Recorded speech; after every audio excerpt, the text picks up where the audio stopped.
Hey, grand-maman. Oui. J'aimerais ça passer une demande spéciale pour vous à la radio.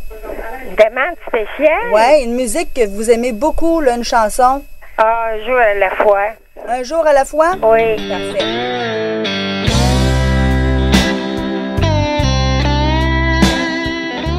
Ma grand-mère a 99 ans. C'est le genre de personne que t'appelles pour y faire plaisir, puis que lorsque tu raccroches, tu te rends compte que c'est à toi que ça fait du bien. Ma grand-mère, c'était l'aînée de sa famille. Je ne suis qu'une femme. Dans le temps, c'était comme ça, on travaillait fort. Disons que elle a commencé bien de bonne heure à travailler fort. Elle me dit qu'elle aimait beaucoup l'école, mais qu'elle a dû lâcher pour aider ses parents. Et tout le monde est d'accord pour dire qu'elle avait une écriture de maîtresse d'école. Elle m'a aussi dit que si elle avait pu continuer ses études, elle aurait sûrement fait comme Danielle, sa petite fille, sa petite dernière. Danielle est devenue infirmière. Mon doux grand-maman était fière de Danielle. Puis quand elle était là, tout le monde était rassuré. Souvent, après la visite de Danielle, on retrouvait grand-maman avec un morceau de linge neuf qu'elles avaient magasiné ensemble. Danielle m'a dit que grand-maman, juste avant de partir, a dit un souhait. C'était que ses enfants, sa famille, soient unis, heureux puis courageux. Mon Dieu, et demain ne m'appartient pas. Papa, lui, il dit que c'est Danielle qui ressemble le plus à grand-maman. Aujourd'hui, guide-moi un jour à la fois. Papa amenait grand-maman à tous les dimanches faire une sortie improvisée. Il en profitait pour venir voir la famille avec sa mère. Grand-maman prenait tout ce qui passait. Peut-être que parfois, elle se sentait un peu obligée, surtout avec mon père, mais elle finissait toujours par être bien contente de sa journée. Mon père, lui, il dit que c'est une femme surnaturelle. Il y avait Micheline et Paul aussi. La petite Micheline a dû en marquer une couple dans la famille, parce qu'il y en a un qui m'a nommé après elle. Paul. Paul, lui, je suis certaine qu'ils doivent être en train de rire ensemble de quelque chose à quelque part dans un coin du paradis. Ma tante Gisèle, j'ai l'impression qu'elle en a vu de toutes les couleurs dans sa vie, elle. Grand-maman la trouvait pas mal drôle avec ses histoires dramatiques. Oui, il y a plein de couleurs. Gisèle, elle avait plein de sa douche, mais elle avait un peu des couleurs, elle aussi. Il avait envoyé ça en dessous de la porte, là, la petite couleur, d'un coup, t'as pensé que la couleur, elle tortillait les jambes. T'es-tu appris à enregistrer ça, là? Oui. Oh, ben. Francine, elle, oh boy, Francine.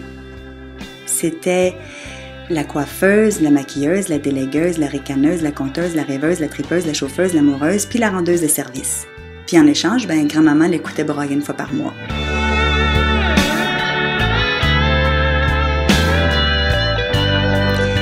Moi, ce qui m'a marqué le plus, c'est son rire, son humour, puis son écoute. C'était mon meilleur public. Elle riait tellement de bon cœur. En fait, même quand c'était pas drôle, elle trouvait le moyen de trouver ça drôle pareil. Ça doit être ça, la sagesse. Puis son humour, il y a tellement d'exemples. Fait que dites-les, grand-maman, tu sais, qu'est-ce que vous avez dit, là? Ouais. Que vous voulez que... Qu'est-ce que vous voulez qu'il reste, là, même quand vous allez partir? Ah. Hein? Ah, faut que je dise ça, là. Dites-les comme ça, je vais l'avoir. Tout d'un coup, vous mourrez demain. Ouais. Ça va être dit. Je vais vous filmer avec mon autre caméra, mais là, tout d'un coup. Ouais. Je vais dire ça comme ça, mais tu feras ça le mieux. Ben oui. Je t'ai dit. OK. Mais Mais là... je demande Oui. à toute la famille de vous rencontrer 2 fois par année quand je suis partie. 2 fois par année? 2 fois par année. 2 fois, c'est beaucoup? Une épichette de blé d'Inde, quand les fêtes. OK. Bon, ben, avez-vous compris, tout le monde? Faut se voir 2 fois par année. Grand-maman l'a dit. Sinon, grand-maman, qu'est-ce que tu vas faire? Hein? Si on réussit pas à le faire, qu'est-ce que tu vas faire? Ben là, je sais pas ce que je ferai. Mais ça va dépendre.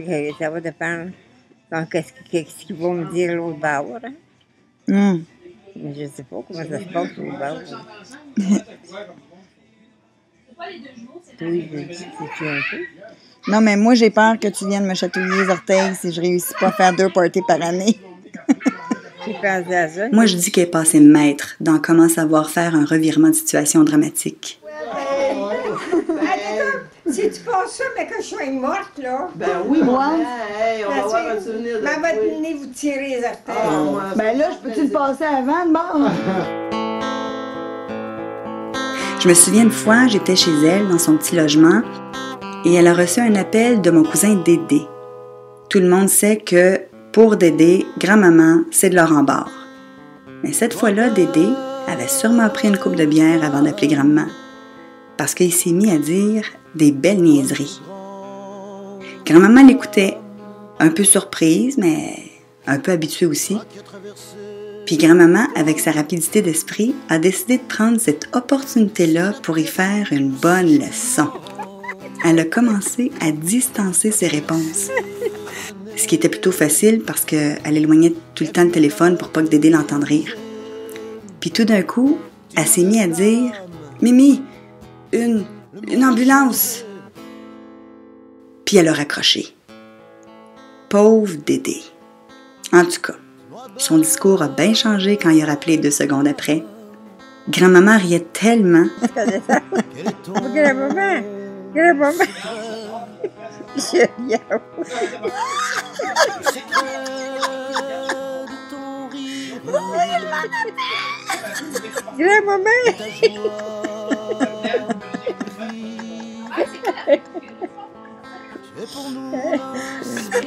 Là, vous avez raccroché. Pourquoi tu dis des affaires de même?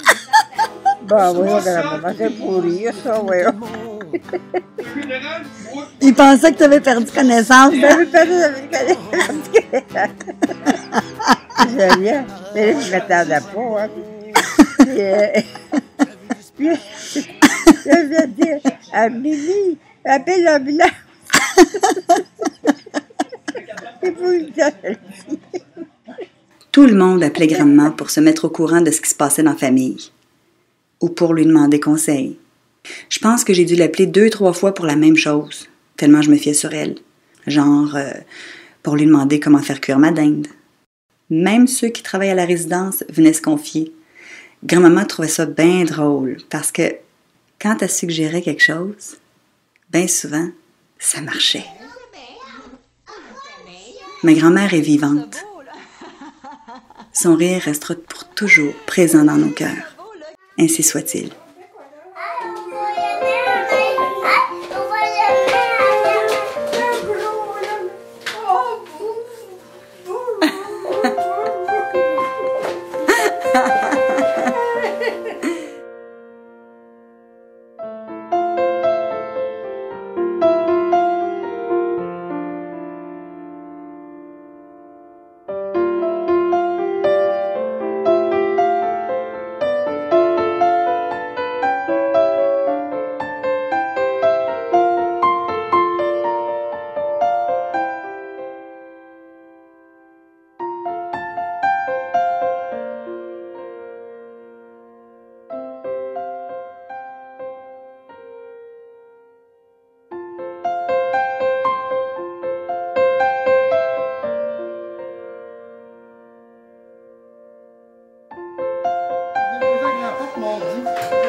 Ben, cette semaine, on n'a pas travaillé pour le garage. On a fait du mécanique. Parce que là, il faut commencer, il faut aller au chantier. Là.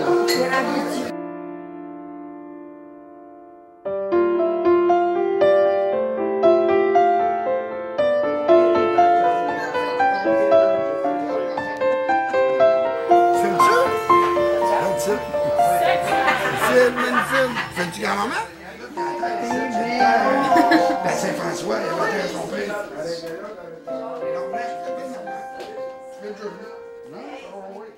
Patrick. Un, deux, Ah. trois. Le petit à Patrick.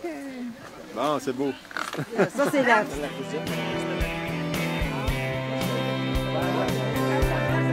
Oh, je suis là, du haut de ma chambre d'hôtel, devant la ville et sa lumière éternelle, perdue dans mes pensées.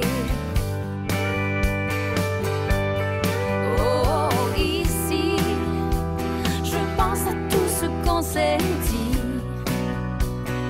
et comment tu as perdu espoir quand mon cœur a sonné l'heure du départ. Aujourd'hui, je tourne la page, il y a tant de dommages impossibles à réparer. Aujourd'hui, je tourne la page au 26e étage, enfin libéré. C'est le premier jour de ma nouvelle vie. Pour la première fois, je me suis permis de partir avant toi. C'est comme si du haut de il était prêt à boucher. Il était prêt à fendre. Ouais, c'est ça. Ouais, du bon bois, super. Ouais, Jean-Patrice, hein?